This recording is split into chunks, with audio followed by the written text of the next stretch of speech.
back home. Hello, everyone. This is Nick Wan.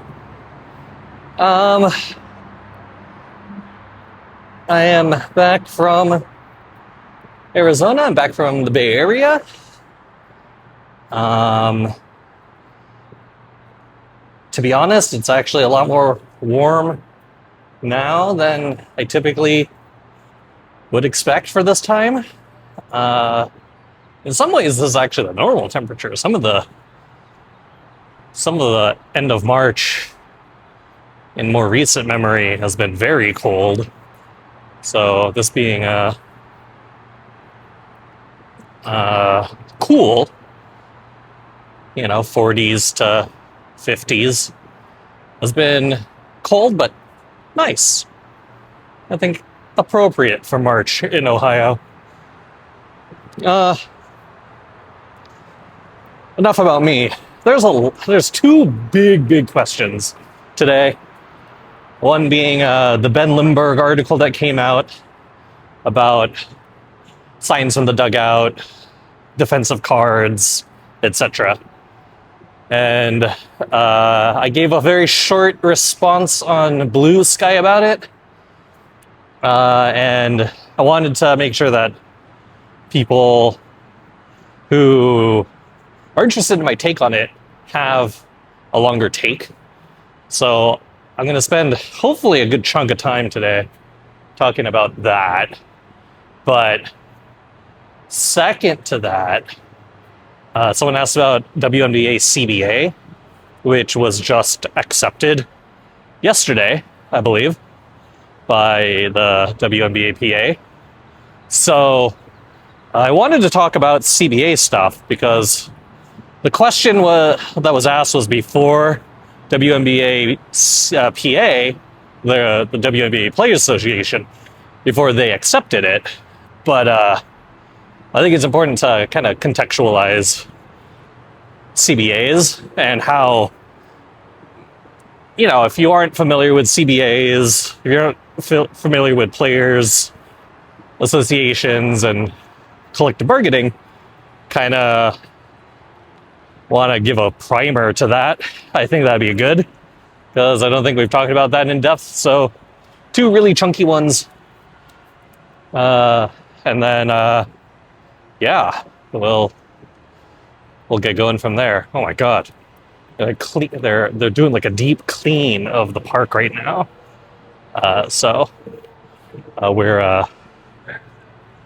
They're doing a deep clean, so we're going to try to stay out of people's way as much as possible, chat. Let's get into the first part, Ben Lindbergh article. So, number one thing to note here is, there's a ton of stuff that I would personally want to say. I personally want to talk about, but I cannot. It's just not possible. So I will reserve a good amount of my personal thoughts I will reserve a lot of my professional thoughts, and I will try to stay on topic in terms of public-related info as much as possible. So that's the first thing. If you're looking for super juicy inside baseball takes, I don't think you're going to get them from me on this one. But you should get probably more nuanced takes from a front office person from me than you probably would from anywhere else. So we'll start there. So first, for those who haven't read the article, which I do recommend reading because, one, it's well written. The argument is definitely founded in a strong reason. And two, I think it's, a sign of the times, particularly Ben Lindbergh, who has been as a baseball zeitgeist authority for many, many years, stemming all the way back to one of the first books he wrote, which made him noteworthy in the baseball space, which was about this literal same thing. in the book, the only rule it has to work is following Ben Lindbergh and some Fangraphs people in their front office management of the Sonoma Stompers, and how they tried to run that team with strictly an analytical point of view as much as possible, and how sometimes it works and sometimes it's harder. So it's my favorite book, actually, in terms of the baseball space, and I'm usually not a book recommender, but Ben Lindbergh, the person who wrote that, the person who wrote MVP Machine, he wrote this article where he says, in no twists of words, that defensive outfield cards or defensive positioning cards, signs from the dugout, and things that are pervasive to game strategy should be banned. And some of the reasonings he mentioned about why it should be banned, again, like, they're not out of the ordinary. The biggest reason he says that this stuff should be banned is it just doesn't look good. Like, aesthetically, when you're watching the baseball game, it's not great. It's not a great look. By the way, Chad, they're working on opening day tests. So they do the opening day scoreboard. They have music playing, testing all the speaker systems. Let's see if I could walk through here. They were power washing, so I don't want to, like, get sprinkled on with, like, bleacher seat grime from the winter. All right, there is someone power washing over there, but we're good up into home plate, it seems. So, nice. See? Opening day grounds. Nice, chat.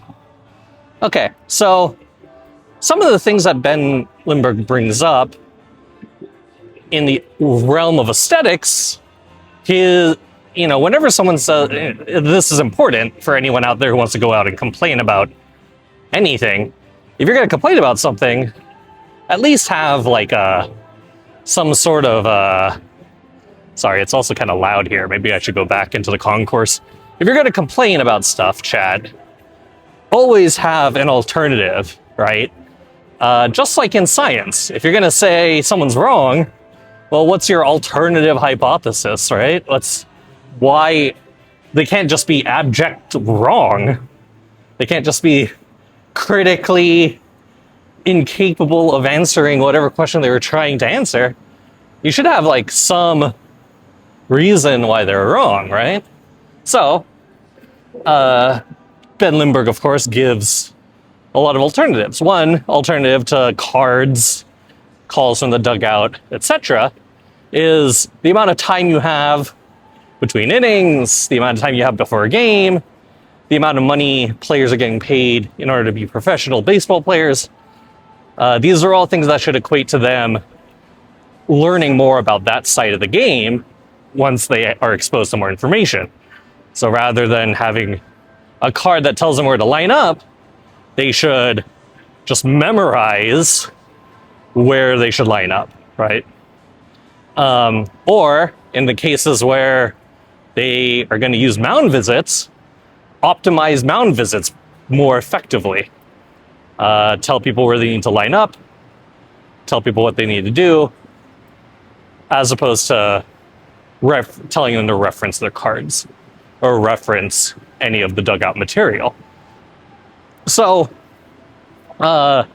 one thing that's important to note, and I'm not disparaging or criticizing Ben Lindbergh's point of view here.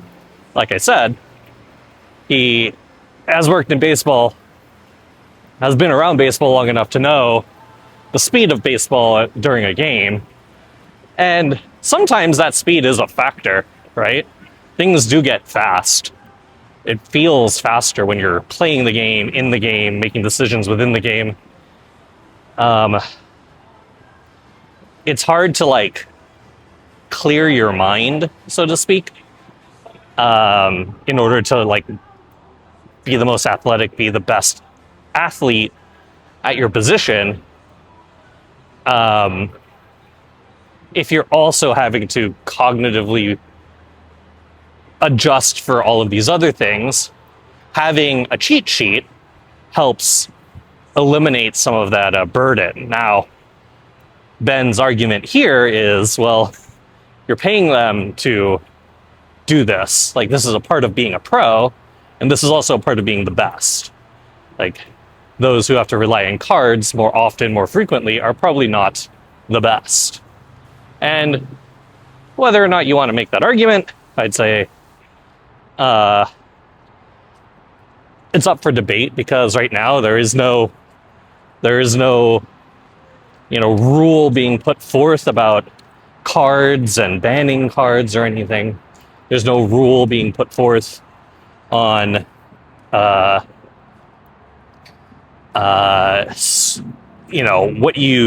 the front office can provide on the advance report, how much data is allowed or not allowed to go on reports. It's all up to the discretion of the team right now. So in the hypothetical world that you could possibly ban anything, I would probably say you can't really, there is no current situation where you're going to ban anything, right?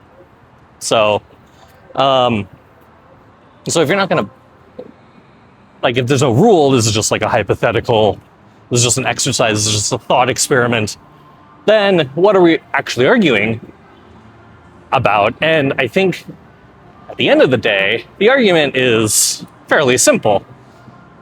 The argument is, if the game of baseball, which is already fairly complex, is becoming even more complex, but it looks not that fun, or it's disrupting a flow of the game that's important, then the league should try as much as possible to protect the funness, the aesthetically pleasing aspects of the game, because if you don't, then the fans will be less interested, the fans will be less encouraged to watch, people will be less encouraged to play, and ultimately it'll be, a disruption or a negative to the sport of baseball, which, many times over the last decade, over a decade, a lot of people have argued that sports analytics is ruining baseball, which is, for the most part, a false belief. If anything, analytics is making baseball better, or players better, but this is kind of the crux of the argument. What's more important in the sport? That you're watching the best players play the best, or that you're watching something that's fun to watch? I personally love watching a variety of different video game speed runs. Mega Man 2, Mega Man X, Super Mario 3, Minecraft speedruns, the very rare RPG speedrun, my personal favorite being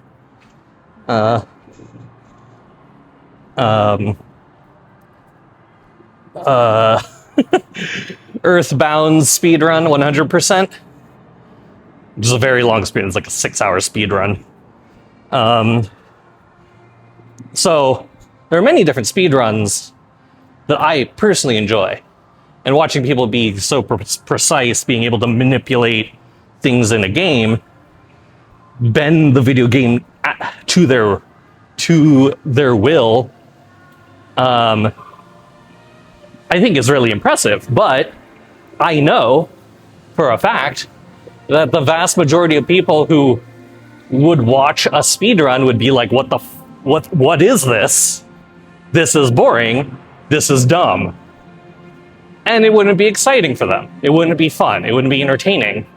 And so even though people at their best, at the highest level of competition in this particular event, are literally as good as they could possibly be in the world, it's not that exciting or fun for the vast majority of people. And is baseball headed that way? You know, is baseball headed that way if we allow for more optimization in the game? So it's a fair argument, I would say. If there's optimization, if the game is more competitive at the player level, they're becoming the best players possible, then it makes a lot of sense that, you know, at some point in time, their abilities, the nuances of the game, even though they're slightly better. Sorry, it's really loud right here, chat. 1 second. Let me get past this area. Let me get past this. 1 second, almost out of it. But if people are getting... Wow, this is... You know what? I'm kind of enjoying the park vibe without anyone here. It's kind of nice. So,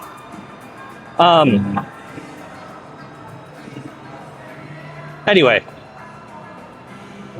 when we're talking about these optimizations, making players better on these like very, very tiny margins, that's helping the player a little in the grand scheme of things.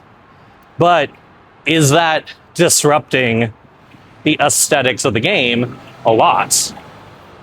And I think that's ultimately the biggest argument, right? Like, one of the reasons why the NFL initially did away with replays, there was a moment in time where replay review, or reviews and challenges, they were introduced and then they were taken away and then they were reintroduced.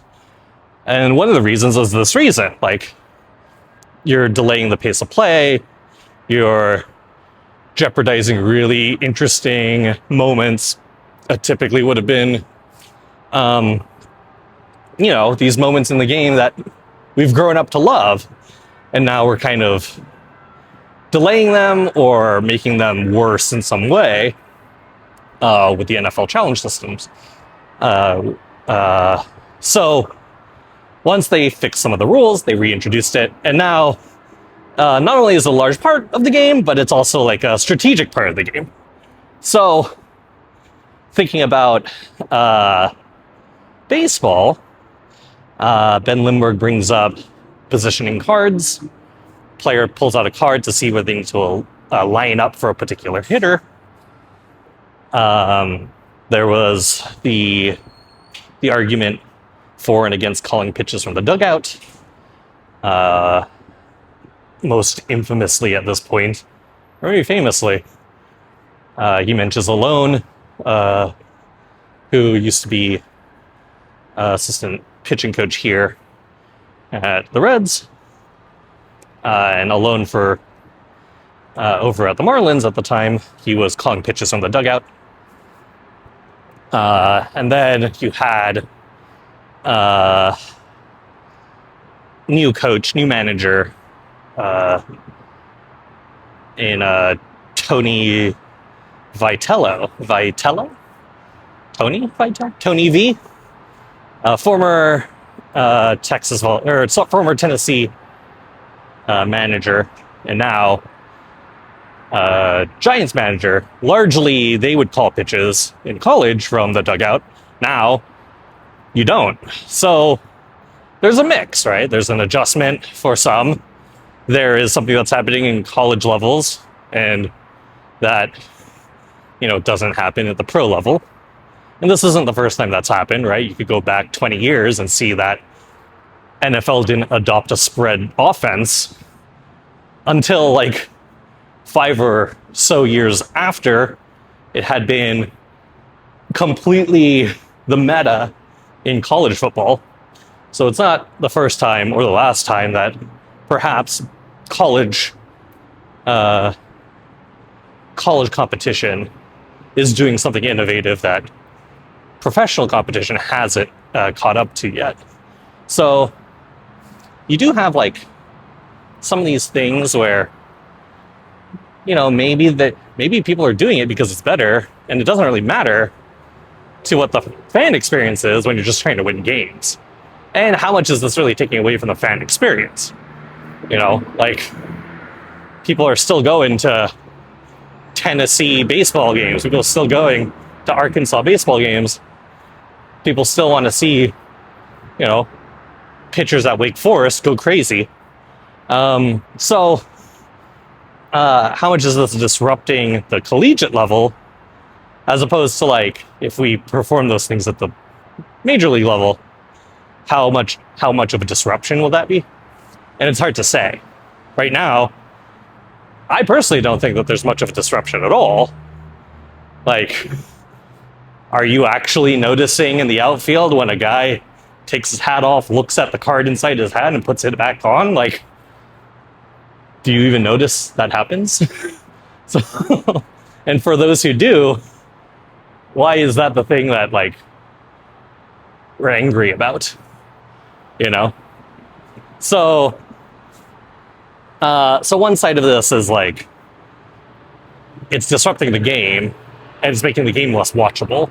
But I think that the crux of it is, if the fan experience is being deteriorated, then I would want to know if that's the case for all fans. Because for like the several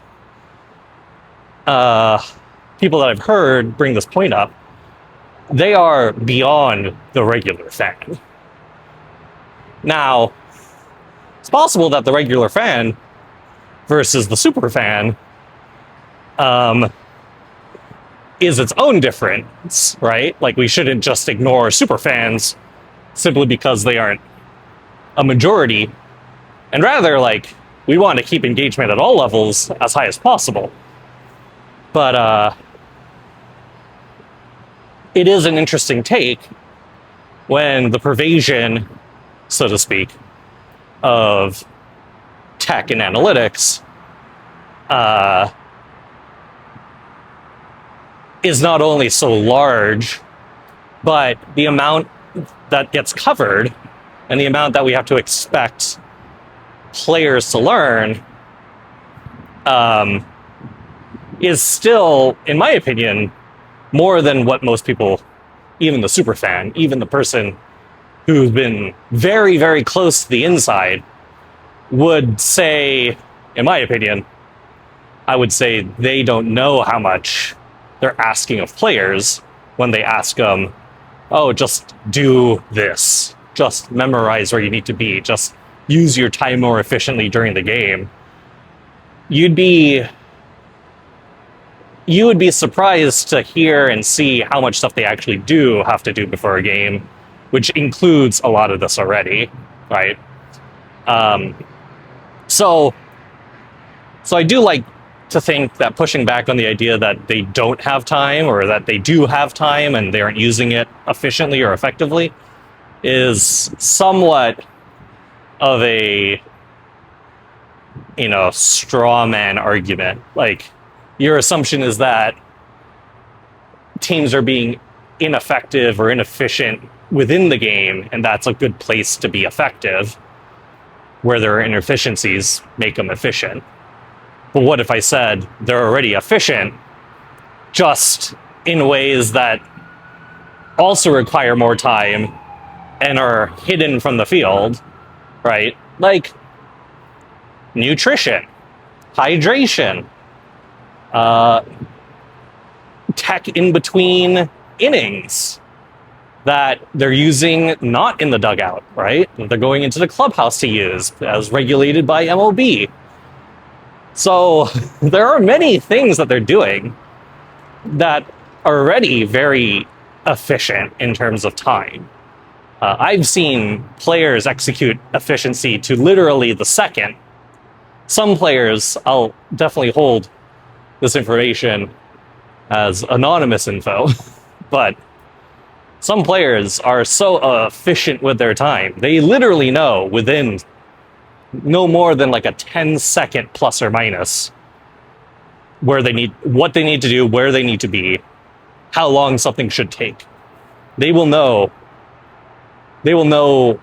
within seconds what they need to be doing. So I don't love the idea that people are saying, yeah, don't, like, we can ban certain things because we can replace those things if we time things better. Now we're using like many conditional arguments to say ban something. And when someone as important as Ben Lindbergh is to the zeitgeist of baseball and technology says something like that, it's beyond contrarian, right? It's like, oh, we're progressing towards this new space that should be utilized more. Just like in MVP Machine, we're progressing towards biomechanics. Just like in The Only Rule Is It Has to Work, we're progressing towards more analytics in baseball. Now we're saying we've gone too far. Well, I don't think that's true, right? And I'll give one thing and then I'll move on. One anecdote here is, let's say you're using your technology. You're using some form of technology, brand new information. Let's say it's biomechanics related. Well, you need your biomechanics people, experts, typically with PhDs in biomechanics, kinesiology, exercise science, movement science, to understand what's going on first. And let's say they've been given 6 months to understand what's going on. Well, if you're going to give anyone 6 months to understand a brand new concept in a field that no one has expertise in, you should probably give it to the people with the most expertise from the academic side as possible, the biomechanics. So you give it to them and they say, all right, well, this is what we have. Here's the information that we have available that we believe is actionable. Puts it in front of a player, puts it in front of a coach. They can understand maybe a quarter of it. We're like, okay, well, a quarter of this lines up with the things that we do already. I'm glad that there's now some objectivity, some scale, some value that we could apply to it. The other stuff is so complex, is so new, is domain changing that we would need far more than 6 months just to understand it. In fact, we need perhaps a full year to understand what's going on with this new information because, one, they aren't biomechanics. They aren't biomechanists, right? They aren't PhDs with kinesiology, movement science, exercise science degrees. They are full-time career coaches, career players. And while they know the domain, how to apply it, they might not know the information that's trying to be applied. And this is no different than the analytics revolution from the 2010 through the 2010s into 2015, right? Up into the StatCast era. This was the exact same thing, right? Why do you need to know whether hot hand is more or less important than a projection system? How accurate does your projection system need to be to outweigh 2-week recency? Because that's what a lot of information up to that point was. A lot of information was, well, we could capture what a roster and a player or players are doing with 2 weeks of info. Like, okay, well, small sample. Also, unsure how, 2 week to 2 week window correlated this stuff is. When analytics came through and said, well, you should probably use it in these ways. And on top of that, here's a projection system. So you don't have to rely on what has happened, but we're trying to predict what will happen. That is when people had to get really out of their comfort zone. Like, all right, well, what's going into the projection systems? What is being accounted for? How do you know that this walk rate to strikeout rate is correct for this particular reliever batter matchup when this has never happened in either of their careers? Like, what leads you to believe this? This is still an ongoing debate to this day. The role of analytics, and how much information, how much knowledge is needed to understand what goes into projection systems or any information system you provide. So the argument, in my opinion, the argument of, well, we should just ban things not because they're bad, but because players should just learn them, and that's what it means to be a professional. Well, that is an ideal. And I would say the players would also want that. They would absolutely want to know what goes into all of this stuff. You have people out there like Robert Stock, former Red, who is, vibe coding his way into being one of the biggest analytics proponents in the baseball space right now. And he has no previous coding experience. He has obviously a lot of domain experience for being a pitcher, but was never trained in statistics, was never trained in computer science, and he's figuring it all out himself. And there are many pitchers, many players, not just in baseball, but everywhere, who would love to know how to do what he does. But they just don't have time because their career is being a professional baseball player. And being a professional baseball player right now doesn't require them to know the ins and outs of these systems. And I know that's not the argument that's being made. It's not like Ben Lindbergh is saying players need to go out and get PhDs in statistics, but is he saying players need to have the working understanding of a bachelor's in statistics? Because some of this stuff, whether it's a bachelor's in statistics, a bachelor's in kinesiology, a bachelor's in whatever, some of these things are what you're saying when you say you can just memorize this stuff. Well, what kind of information, what kind of ground base knowledge do you need to just know this stuff? And I would argue a lot of it isn't as simple as batter is here, stand here. I would assume players would be smarter than to just blindly follow what's being put on cards. I would assume all teams are educating players and staff on what and why, not just what. So, mainly because the front office isn't just trying to win games, it's trying to have the best team for as long as possible. And if you're telling players and coaches do this without giving them a why, well, that's their careers too. So they're going to need a why. Like, are you sacrificing hundreds of thousands or millions of dollars in their next contract year because of what you're telling them to do? That's a really strong point here. So the relationship is really important. And it's important to know that while they understand as much as they can, where the difference is they're not paid to be, the R&D group on the field and know everything we do upstairs. So if it's easier for them to get reminded in these, in my opinion, non-invasive ways. Like I said, how many people actually notice an outfielder who looks into their hat when they're defensive positioning? If they aren't being if the game isn't being affected, from the fan standpoint, then I don't know exactly what we're arguing.